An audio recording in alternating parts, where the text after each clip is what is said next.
I just laid out the stocks picture for why some people feel a little bit less comfortable about the markets and valuation right now. Is this a second half of the year that can at least stay positive, or have we just gone too far too fast? Well, there are two different stories to tell. There's a story about the consumer and the fact that there is still wage growth and inflation is falling.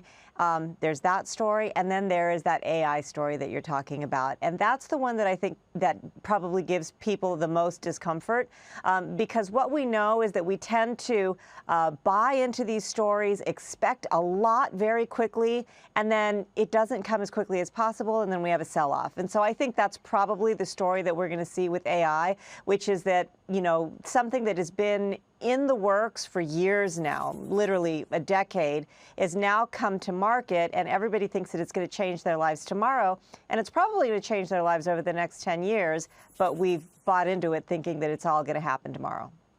So Elsa, this is an interesting point of view right now, that many of these things are happening amid a macro backdrop that isn't the most bullish out there, but hasn't really been that bad. We've been trying to talk about a recession for the better part of a year plus at this point. Are we in a stage right now where the companies that operate in these economies, developed market economies, can feel good about where the economic situation is? If it's feeling good or not feeling so bad, you know, as you said, people were calling for a recession at the start of the year. Many were expecting it to happen in the first half of the year. Clearly, that's not panned out. And as time wears on, people just keep pushing back those recession expectations. But as Gina said, the consumer's in a pretty decent spot at the moment. Wage growth is still firm.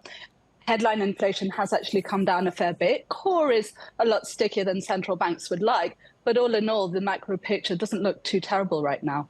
Okay, so the latest Delivering Alpha survey is out today, where we gather kind of market intelligence from the top institutional investors out there, strategists, some of our own contributors like Gina.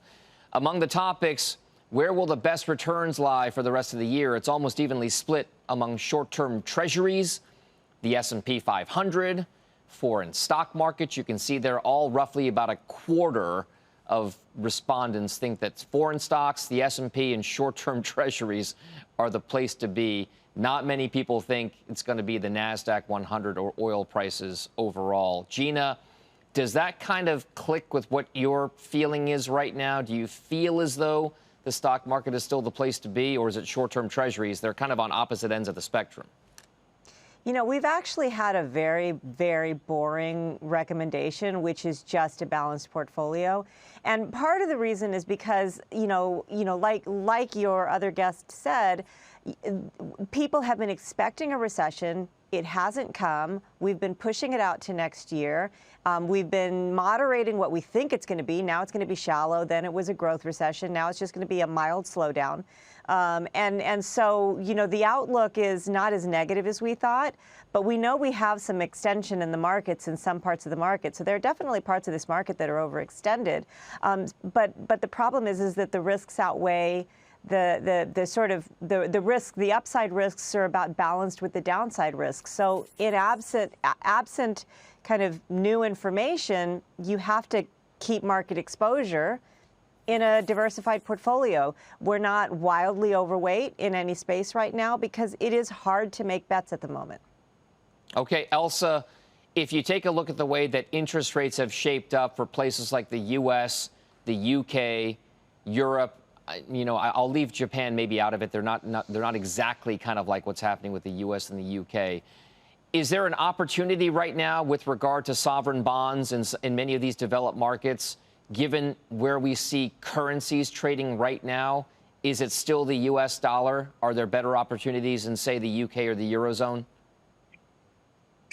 So I would actually take the opposite view there. The reason being as follows. If you rewind back to the tail end of last year, there was a huge degree of pessimism surrounding the euro area. At the time, I think analysts were looking for roughly 90% probability of a recession in the upcoming 12 months. And that hasn't panned out for a number of reasons. And first, there was the optimism around China reopening.